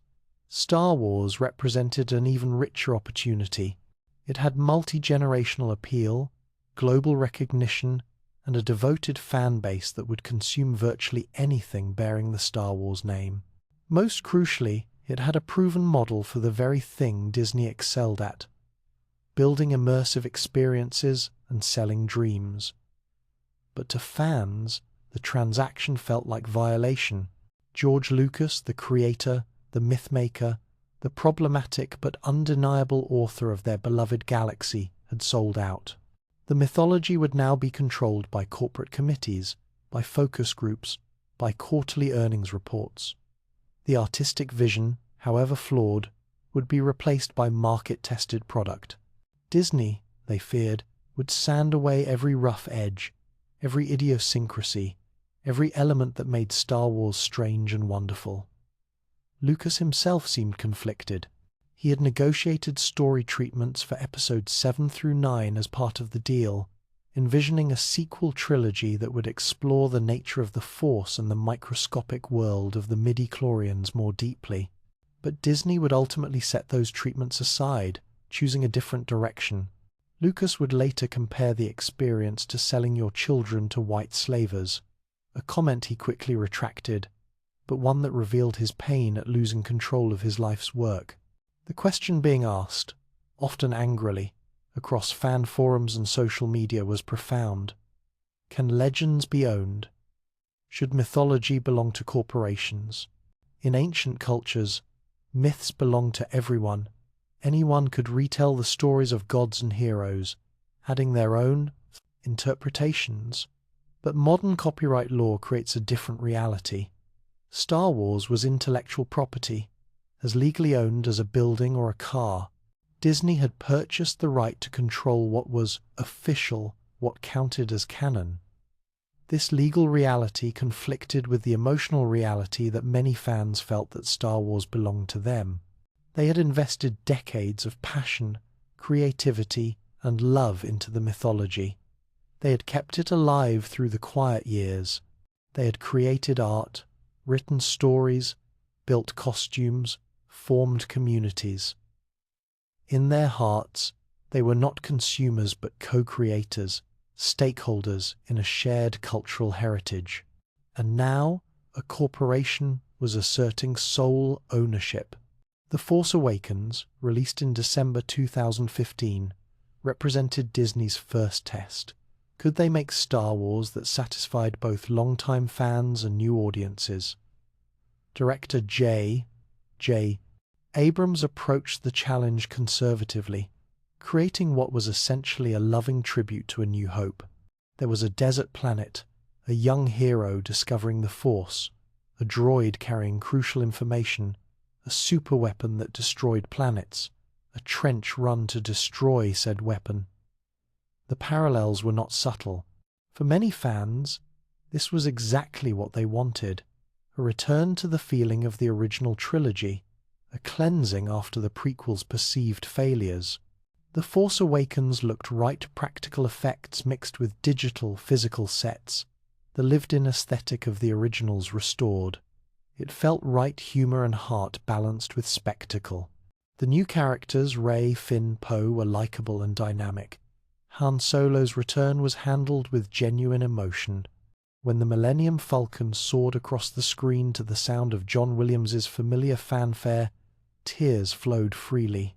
But others recognized the film's nostalgic approach as creatively limiting. It was comfort food, not innovation. It played the hits rather than exploring new melodies. The mysterious backstory boxes. Who is Rey? Who is Snoke? What happened to Luke? Were tantalizing, but they were also narrative shortcuts, creating investment through unanswered questions rather than compelling present-moment storytelling. The film was enormously successful financially, breaking box office records worldwide, but it revealed Disney's strategy: provide what audiences expect, minimize risk, maximize returns. Then came The Last Jedi in December 2017, and everything exploded. Director Rian Johnson made choices that were deliberately provocative, almost confrontational. He revealed that Rey's parents were nobodies, that heroic lineage was not required for Force sensitivity. He showed Luke Skywalker as broken, bitter, having failed so catastrophically that he had exiled himself and cut off from the Force. He killed Supreme Leader Snoke unceremoniously, without explaining his backstory. He depicted the Resistance as nearly destroyed, its heroic sacrifices often futile. Most controversially, Johnson questioned the mythology itself. Luke's arc in The Last Jedi was about recognizing that legends can be prisons, that hero worship can be dangerous, that the Jedi's veneration had blinded them to their own flaws. When Luke declared, "It's time for the Jedi to end," he was articulating a thesis that struck at the heart of Star Wars itself. Perhaps the old ways, the old stories, the old heroes should not be endlessly repeated. Perhaps it was time for something new. The film divided fans more sharply than even the prequels had. Some saw a masterpiece, a bold deconstruction that dared to question Star Wars conventions, that insisted the mythology must evolve rather than calcify. Others saw betrayal, their hero Luke transformed into a bitter failure, their expectations deliberately subverted, their mythology disrespected. The online discourse became toxic, with passionate arguments escalating into personal attacks.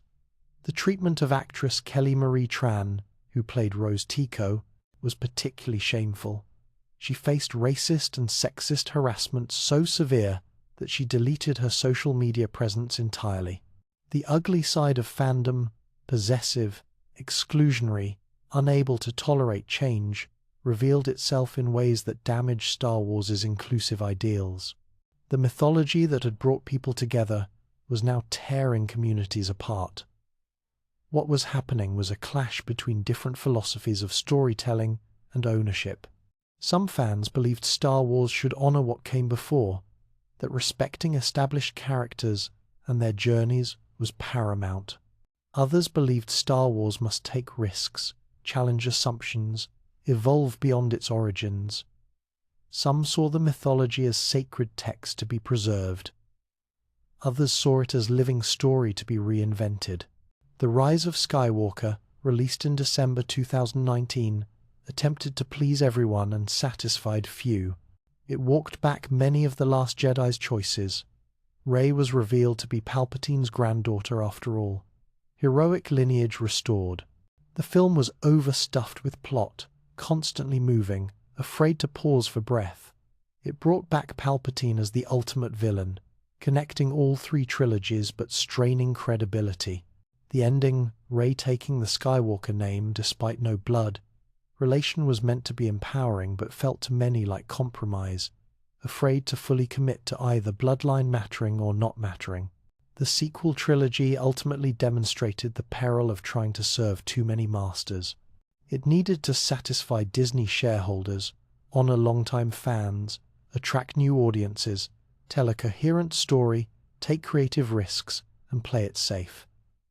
These objectives were sometimes contradictory.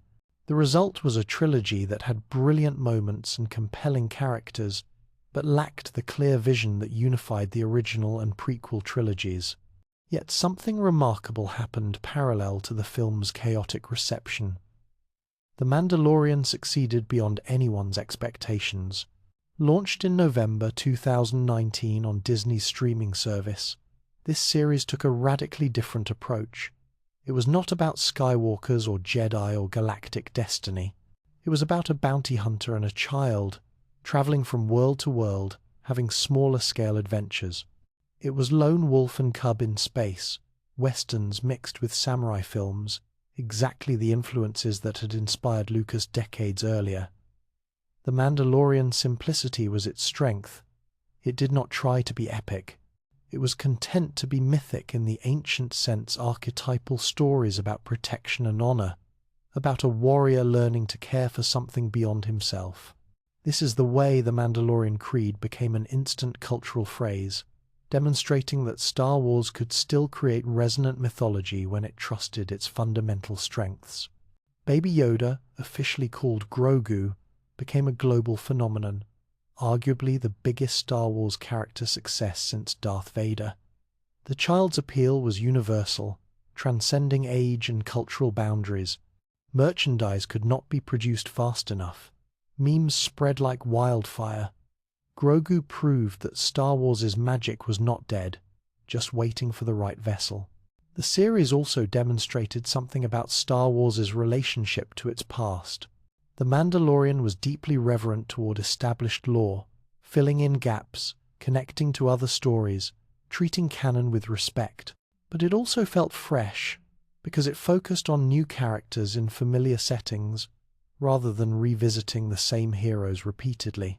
It understood that Star Wars was a galaxy, not a single family's story, and that galaxy had infinite stories to tell.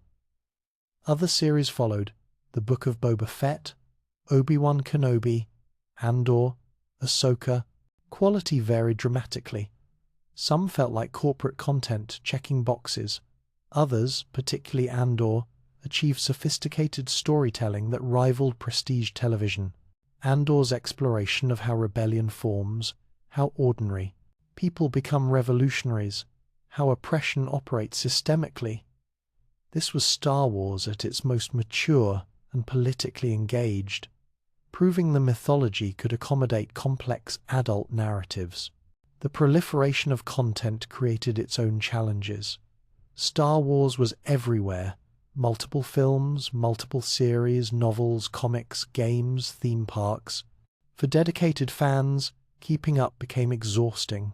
For casual viewers, the mythology became intimidating, requiring homework to understand references and connections.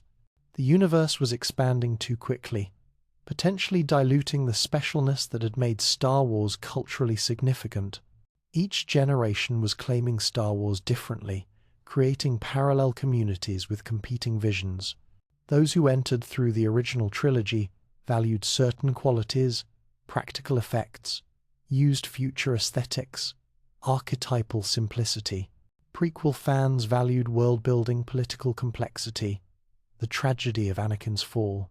Sequel trilogy fans valued diverse representation, questioning of authority, the message that heroes could come from anywhere. Mandalorian fans valued self-contained storytelling, moral simplicity, the warrior code.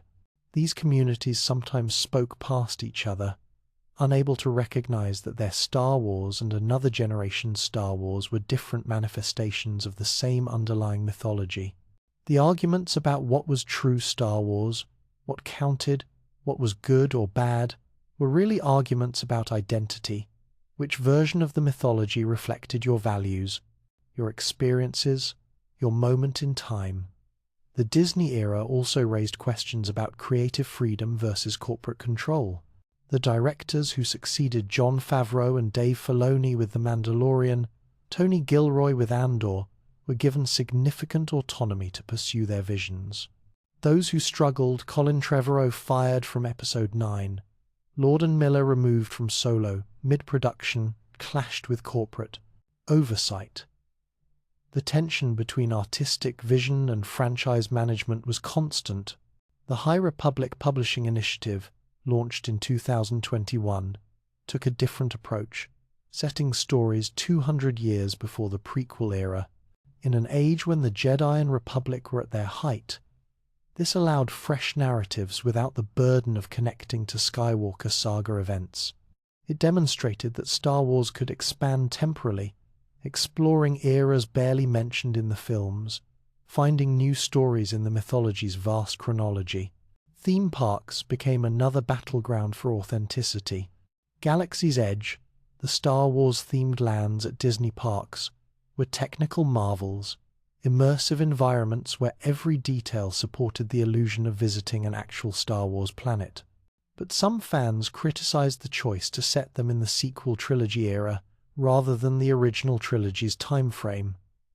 They wanted to drink at the Mos Eisley Cantina, not a new location. The debate revealed how different generations wanted different touchstones, different entry points into immersion. Throughout all of this expansion, contraction, success and failure, one reality became clear. Star Wars was too large for any single vision to control. Lucas had created something that outgrew him. Disney had purchased something that resisted corporate homogenization. The fans had invested in something they could neither control nor abandon. The mythology had become bigger than any individual, any corporation, any community. This was actually the natural life cycle of mythology. Ancient stories were never owned. They were shared, contested, retold in countless variations. Different communities emphasized different aspects, different characters, different moral lessons.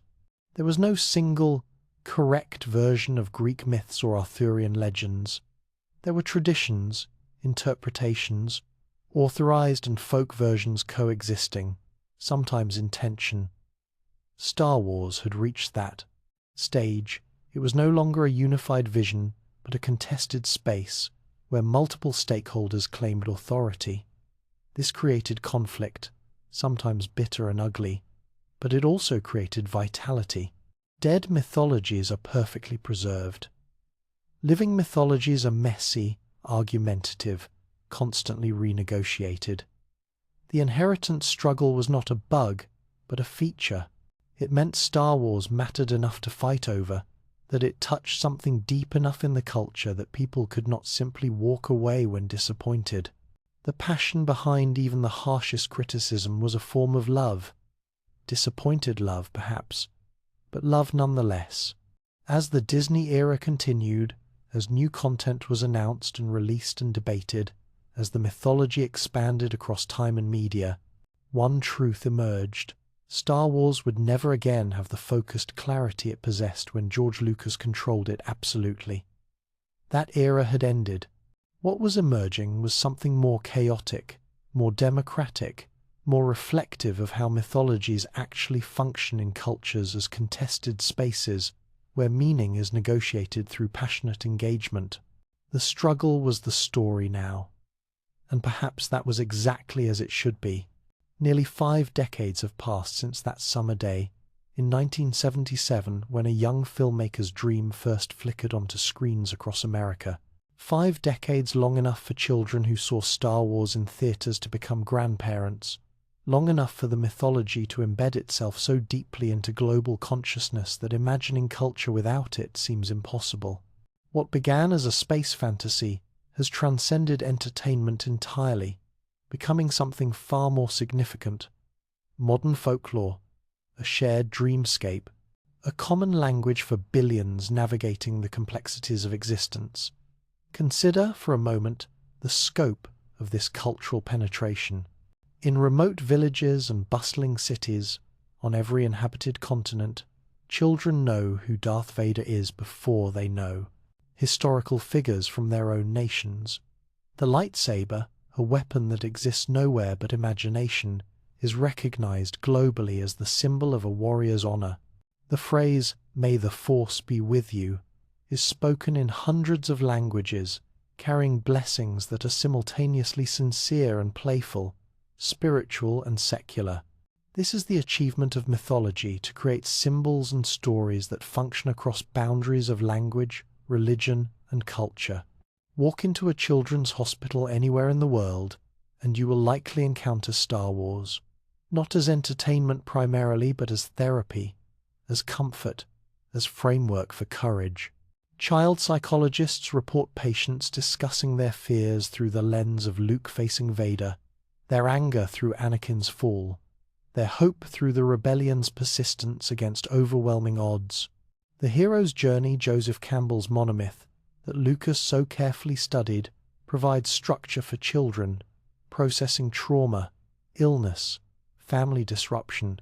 The mythology offers a map through darkness that feels safer than confronting darkness directly. Therapists working with adults report similar phenomena. Veterans discuss post-traumatic stress through comparisons to clone troopers programmed for war. Individuals processing family estrangement explore their feelings through Luke and Vader's relationship. People confronting moral dilemmas weigh light side versus dark side impulses. The mythology has become a therapeutic language, a set of shared references that make the ineffable discussable, the overwhelming manageable. In classrooms, from elementary schools to universities, Star Wars serves as teaching tool for subjects that might otherwise seem abstract or distant. Physics professors explain orbital mechanics using the Millennium Falcon's maneuvers. Political science courses examine democratic decline through Palpatine's rise. Philosophy departments debate free will versus determinism through Anakin's prophesied role as the Chosen One. Literature classes study the hero's journey using Luke's arc as their primary text. The mythology has become educational infrastructure, a common reference point that illuminates other knowledge. Religious scholars and spiritual seekers engage Star Wars with surprising seriousness. The Force, that mystical energy field binding the galaxy together, has inspired genuine spiritual exploration. Some people list Jedi as their religion on census forms hundreds of thousands in English-speaking countries, enough to register as a statistically significant phenomenon. While many do this humorously, others are sincere, finding in Jedi philosophy a spiritual framework that resonates where traditional religions do not. The Jedi path appeals particularly to those seeking spirituality without dogma, the emphasis on mindfulness, on compassion, on serving others without attachment to outcomes. These principles, borrowed from Buddhist and Stoic traditions and wrapped in space fantasy, reach people who might never pick up the Bhagavad Gita or Marcus Aurelius. The mythology smuggles wisdom across the barriers of cultural resistance, making ancient philosophy accessible through entertainment. Churches, temples, mosques, and synagogues reference Star Wars in services, using its narratives to illustrate theological points. The redemption of Darth Vader exemplifies grace and forgiveness. Luke's faith in his father demonstrates hope persisting against evidence. Yoda's teachings about fear and attachment parallel religious warnings about sin and temptation. Religious leaders recognize that their congregations, especially younger members, and respond to these references. The mythology provides common ground between ancient faiths and contemporary experience. Scientists name discoveries after Star Wars. Exoplanets are nicknamed Tatooine when they orbit binary stars. Newly discovered species are given Latin names referencing characters Yoda beetles, Chewbacca spiders. NASA. Engineers work on Mars rovers while Star Wars plays in mission control. The mythology has inspired generations to pursue careers in space exploration, astronomy, engineering. When SpaceX launches rockets or NASA announces new missions, comment sections fill with Star Wars references, half joking and half serious aspirations that we might actually reach the stars. The influence on space exploration enthusiasm is immeasurable but undeniable. Star Wars made space seem adventurous again at a moment when space programs were losing public interest and funding. It planted dreams in children's minds, dreams of distant planets, of faster-than-light travel, of civilizations among the stars. Many of today's aerospace engineers, astrophysicists and astronauts trace their vocational calling directly to Star Wars, to that moment when they first imagined themselves as X-Wing pilots or explorers discovering alien worlds. Marriage ceremonies incorporate Star Wars with remarkable frequency. Couples exchange vows using the phrase, "I love you, I know," echoing Han and Leia. Wedding parties dress as Jedi and Sith. Reception decorations feature lightsabers and starships. Some ceremonies are fully themed, conducted by officiants dressed as Yoda or Obi-Wan. These are not just novelty weddings. They represent couples declaring that this mythology is so central to their identity, so meaningful to their understanding of love and commitment, that their union must be blessed within its framework. Fan communities continue their devoted practice, now spanning 3 or 4 generations. Grandparents who saw Star Wars in 1977 take grandchildren to new releases, completing a circle of transmission. The conventions, once gathering places for outsiders, have become mainstream events attracting hundreds of thousands. The costumes, now called cosplay, a term that did not exist when Star Wars began, have achieved levels of craftsmanship that blur the line between fan creation and professional production. The 501st Legion and Rebel Legion, those costuming organizations dedicated to stormtroopers and heroes respectively, now have chapters worldwide. Thousands of members who invest countless hours and significant money into screen-accurate costumes, but they are not engaging in mere dress-up. They are embodying the mythology, making it tangible, performing it for communities. When they appear at charity events, when they visit sick children, when they march in parades, they are not pretending to be characters. They are serving as the mythology's physical manifestation, its ambassadors to the world. The economic impact is staggering, billions of dollars annually, in merchandise, media, experiences, but reducing Star Wars to economics misses the point entirely.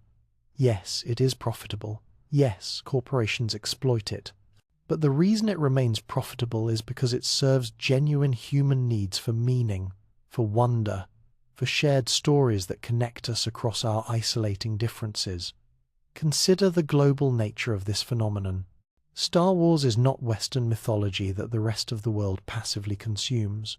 It has been embraced, reinterpreted, claimed by cultures worldwide. Japanese fans recognize the samurai influences Lucas borrowed from their cinema. Chinese fans appreciate the Taoist balance between light and dark. Indian fans see connections to their epics about duty and destiny. The mythology is universal not because it erases cultural differences, but because it speaks to human constants, courage, fear, love, loss, hope that transcend particular traditions. In moments of cultural crisis, Star Wars provides reference points. When authoritarian movements rise, people invoke the resistance, sometimes seriously organizing protests using rebellion imagery. The phrase, "This is how liberty dies," with thunderous applause, circulates during political debates about emergency powers and constitutional erosion. The mythology offers language for discussing threats that might otherwise seem too overwhelming or abstract to confront. It makes political philosophy accessible, urgent, personal. During the COVID-19 pandemic, when the world shut down and isolation became universal, Star Wars provided comfort and connection. Families marathoned the films together. Online communities gathered virtually to watch and discuss. Disney Plus streaming numbers soared. In a moment of profound disconnection, the mythology offered a shared world to inhabit, a reminder that humanity had overcome darkness before and would again. The rebellion's persistence against impossible odds felt suddenly, painfully relevant. The mythology has also become intergenerational language in ways both profound and mundane. Parents and children bond over shared love of characters, over debating which film is best, over building Lego sets together. These are not trivial moments, they are the fabric of family connection, the creation of shared memory and mutual understanding.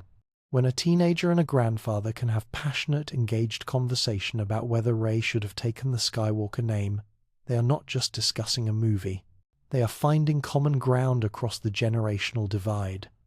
Star Wars has entered the realm of the proverbial. Its references function as shorthand for complex ideas. Don't give in to the dark side communicates ethical warnings. Trust the Force suggests faith in intuition over calculation. I've got a bad feeling about this expresses foreboding while acknowledging life's absurdities. These phrases work even for people who have never seen the films. So thoroughly have they penetrated cultural consciousness. Like Shakespearean quotes or biblical references, Star Wars language has become part of how we communicate, how we make meaning together. The academic study of Star Wars has grown into its own scholarly field. Dissertations explore its cultural impact, its narrative structure, its power, political philosophy, its religious dimensions. University courses examine Star Wars alongside Homer and Tolkien as foundational modern mythology. The films are preserved in the Library of Congress as culturally significant works. What began as popcorn entertainment is now recognized as legitimate subject for serious intellectual inquiry, not despite being popular, but because popularity itself raises important questions about what stories a culture needs and why. Art inspired by Star Wars fills galleries and museums. Serious artists, not just fan artists, engage with the mythology, creating works that explore its themes, its imagery, its cultural impact. The line between high and low culture, always artificial, has dissolved entirely when it comes to Star Wars. It is simultaneously mass entertainment and artistic inspiration, commercial product and cultural artifact, corporate property and communal heritage. The mythology has survived its creator's control, its corporate acquisition, its division into competing factions, its expansion across media, its inevitable disappointments and failures. It has survived because it serves something essential: the human need for stories that matter, that provide meaning, that connect us to something larger than our individual lives. In an age of fragmentation, when shared culture seems impossible, when echo chambers isolate us in ideological bubbles, Star Wars remains one of the few truly universal reference points. This universality is not accidental. Lucas tapped into the monomyth, those story patterns that Campbell identified across all cultures. The hero's journey, the mentor's sacrifice, the descent into darkness, the redemption. These are not just Western narratives. They are human narratives, appearing in myths worldwide because they reflect genuine patterns in psychological and spiritual development. Star Wars succeeds globally because it tells our story, the story of consciousness emerging from darkness, of meaning triumphing over chaos, of hope persisting despite evidence. Nearly 5 decades later, new children still discover Luke Skywalker, staring at binary sunsets, dreaming of more. They still feel wonder when they first hear the Force theme. They still gasp at the revelation of Vader's identity, still cheer when the rebellion succeeds against impossible odds. The mythology renews itself with each generation, each child who sees themselves in the farm boy, the princess, the scoundrel, the warrior, and those who discovered Star Wars decades ago, now parents, grandparents, elders, they return to the mythology again and again, finding new meanings at different life stages. The films watched in childhood become different when viewed as parents, different again when viewed in old age. Luke's impatience with Yoda resonates differently at 20 than at 60. Vader's redemption means something else when you have children of your own. The mythology grows with us because it is large enough to contain multiple meanings, multiple truths. This is the achievement not just creating entertainment, but creating living mythology, stories that are passed parent to child, like ancient fireside tales. Stories that provide language for discussing what matters most. Stories that connect strangers across continents, across generations, across the countless differences that might otherwise divide us. Stories that remind us, in an age of cynicism and darkness, that hope is not naive, that courage matters, that even the smallest light can push back against vast darkness. George Lucas planted a seed in fertile soil, the spiritual hunger of 1970s America. But what grew exceeded anything he could have imagined. It grew because communities tended it, because believers kept the faith, because each generation added their dreams and stories and love to the collective vision. The galaxy far, far away became a mirror held up to our own souls, reflecting both our highest aspirations and our deepest fears. Star Wars endures because we need it. We need stories about ordinary people discovering they have power to resist tyranny. We need myths about chosen ones and reluctant heroes, and found families. We need parables about good and evil that acknowledge both exist within us. We need to believe that love can redeem even the fallen, that hope can survive even the darkest nights, that the Force, by whatever name we call it, connects us all. The mythology is eternal, not because it is perfect, it is not. Not because it is consistent, it contradicts itself constantly. Not because everyone agrees about it, they do not. It is eternal because it serves the same function that myths have always served, helping humans make meaning from chaos, find courage to face darkness. Remember that we are connected to something larger than ourselves. When you watch a parent show their child Star Wars for the first time, you are witnessing an ancient ritual dressed in modern clothes, the passing of stories, the transmission of values, the creation of shared dreams. This is how cultures survive, not through formal institutions, but through the informal transmission of meaningful stories from those who believe to those who are learning to believe. The desert farm boy still gazes at twin suns. The princess still leads the rebellion. The scoundrel still discovers nobility. The fallen warrior still finds redemption through his son's love. These stories will outlive all of us, passing to children not yet born, adapting to contexts we cannot imagine, serving needs we do not yet know exist.